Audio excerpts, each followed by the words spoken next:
I just wanted to preach on our last sentence from our gospel this morning. Jesus says you cannot serve both God and mammon. And mammon is a word for riches or for wealth. And so again, he's saying that you're either going to follow me or you're going to make wealth and riches your obsession, right? St. Bede pointed out 1,000 years ago that what Jesus meant is it's not a sin to have wealth, but rather to be obsessed or to serve wealth and riches. And so that's a really important distinction, right? There have been countless kings and queens who have been made saints. And what they did was they had the wealth, the entire wealth of an entire country, like at their disposal, but they used it to help the poor. They turned it loose, so to speak, in the community, putting it to better use, allowing the poor and the hungry to have what they need. And so, again, it's not a sin to have wealth, but it is a sin to obsess over it, to be focused on it, to make that your primary or your most important thing in your life, right? And so, again, that's why Jesus is saying it is a sin to serve wealth. It is a sin to make wealth and riches your master. We had the reading actually this past Friday at our daily mass about how St. Paul says it's just the love of money is the root of all sin, right? The love of money. And so again, that's exactly what Jesus is saying. St. Paul echoes that on Friday's daily reading. Do we love the love of money, not money itself? Again, not money itself, but loving money is the root of all evil. And so again, we're hearing that from all these different directions, and hopefully that's if we're mature and have been around for a while, the Catholic Church, that hopefully that's not new to us, right? But again, it's always a thing to be thinking about: am I making my money, am I making my riches the most important thing in my life, or am I generous to all the people that need my money? And so, am I striving to live sort of a gospel simplicity, right? I think that's also just a really important thing. So we're all blessed in America with material wealth and so forth.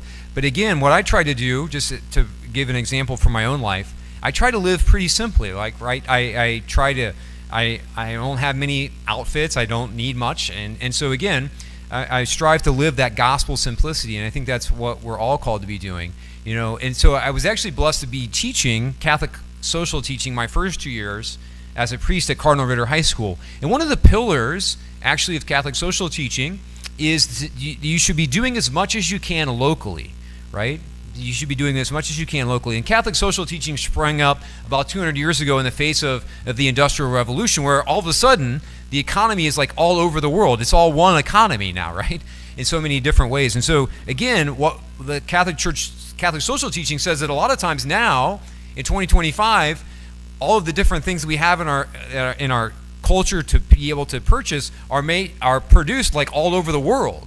And so again, it says that we are sometimes removed from all the different oppressions and different forms of slavery that are taking place to produce our food, our products that we consume and purchase. And so anyway, the church is just kind of asking us to do as much as we can locally, right? So one of the things that I do is I buy my eggs from a parishioner. I know them. I interact with them. I know how they're produced. They grow them themselves. They raise the chickens, right? So, and then just I buy clothes that I need at the thrift stores and so forth. And so again, there's so many things that we can be doing just to sustain ourselves, just based in here in Dearborn County. And so yeah, just that's another way that we can be living out that gospel simplicity, is just doing and trusting the things that are done and grown locally and so forth. And so again, we're making, and then everything else that we have left over, we should just kind of be sharing with other people. You know, St. Paul also said in that reading from Friday, he said that when you do that, when you don't make money your God and live simplicity, you actually find contentment, right? God isn't asking us to give away everything that we have so that we'll be miserable. He actually says that when we do give away as much as we can, we'll actually be content. Right? Again, and that just makes sense. The more that you have, the more that you have to worry about, the more that you have to be anxious about. And so again, Jesus and the church have always just been calling us to trust and to just take what we need, but then to share whatever else we have left over with those around us. And so again, that is consistent message. And so I just invite us as we move through this Mass to ask ourselves, Lord, how much have you given to me that I should be letting go, that I should be sharing with those around me in need and all over the world who are in need?